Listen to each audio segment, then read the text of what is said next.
The first anomaly appears underneath the train, not above it. In photographs dated to the late 1800s, the undercarriage sits unusually low, tightly compacted, with clearances that leave almost no room for error. The suspension components appear enclosed, not exposed. The geometry suggests controlled vibration, not rough movement. This is not how early rail vehicles are supposed to look. And yet, the date on the photograph remains. The official explanation is simple and restrained. Railways developed quickly. Engineers experimented. Some designs were ahead of their time. Workshops adapted. Skilled labor existed. Given enough effort, complex machines could be built even in the 1800s. That explanation accounts for innovation. But it does not account for the environment these designs supposedly came from. What's missing here is the workshop itself.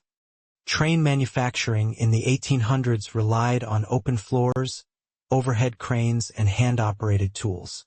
Assembly required clearance, space, access.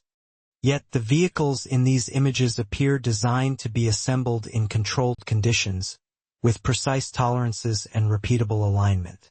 Rivets are evenly spaced. Panels align cleanly. Components interlock in ways that suggest pre-planned assembly sequences. Doorways shown in surviving depots are narrow compared to the width of the rail cars. Floor load markings do not match the vehicle weights. Staircases leading to assembly platforms are steep and irregular, not suited for repeated transport of heavy components. These spaces were not designed for what appears inside them. Measurements deepen the problem. Axle housings appear machined to tight tolerances. Bearings are recessed. Wheel profiles are consistent across regions. This level of standardization implies tooling capable of repetition. But documentation shows workshops working largely by hand, with limited precision instruments. Why would a vehicle be designed with such compact internal geometry if it were meant to be built using variable manual methods? Once this detail is noticed in one photograph, it becomes harder to ignore elsewhere. Rail cars from different regions share similar undercarriage proportions. Suspension systems repeat. The relationship between wheel diameter and frame height remains consistent, even when external styling changes. These similarities appear across borders. Different builders, different decades, the same constraints. It suggests not a series of isolated experiments, but adherence to an underlying design logic. Maps from the period mark large rail workshops on city edges. The buildings exist. The dimensions are known. Many are long but not tall. Ceiling heights limit vertical assembly. Crane systems, where present, appear insufficient for lifting fully assembled frames. The vehicles seem too integrated to be assembled in sections. Photographs inside these workshops are rare. Those that exist focus on finished vehicles, not construction. Tools are visible but not specialized. Lathes are small. Milling machines are absent or rudimentary. There is no visual record of how certain components were produced. That absence becomes more noticeable around 1890.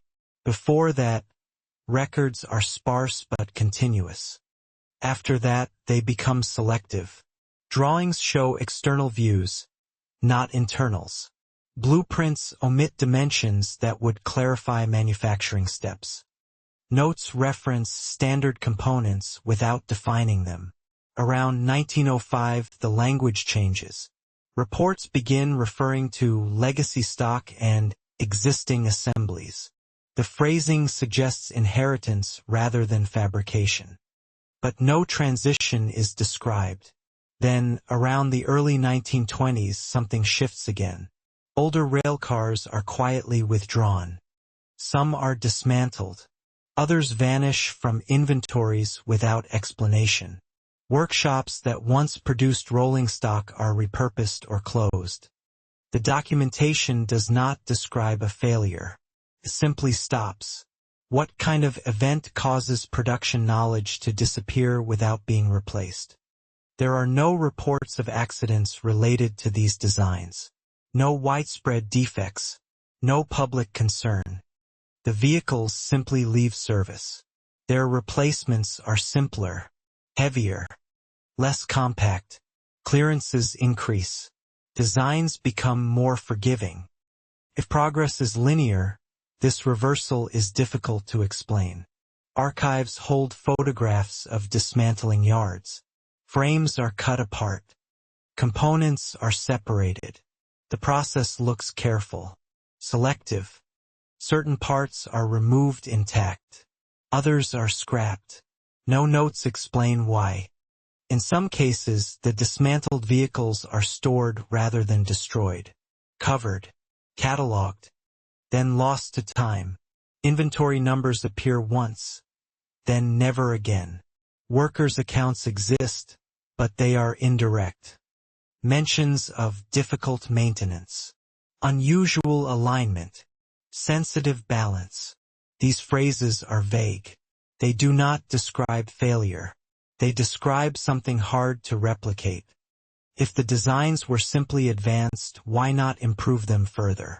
Why retreat? The question lingers in the architecture. Old depots have service pits aligned precisely beneath tracks. The spacing matches the undercarriage geometry of the older vehicles, not the newer ones. Later trains do not fit as cleanly. The pits remain, unused or modified. These pits suggest routine access to enclosed systems. Systems that later designs abandoned. In several cities, identical pit layouts exist, despite being built independently. The measurements match. The depth matches. The access points align with axle assemblies no longer in use. Once again, repetition without explanation. The record gap widens in the 1930s. Technical journals stop referencing certain suspension types. Patents are not renewed. Drawings disappear from reprints. Later histories summarize the period in broad terms, skipping specifics. What's missing here is not information, but continuity. If these trains were impossible to build, they should not exist at all. But they do. If they were possible, the knowledge should persist. But it doesn't. Photographs show workers standing beside completed vehicles. They appear calm, unremarkable. No sign that the machines behind them were extraordinary. That contrast is unsettling. Either the machines were normal to them, or the image hides something not shown. The undercarriage remains the most persistent anomaly. Compact, integrated, quietly complex. It suggests an expectation of smooth operation beyond what rough track conditions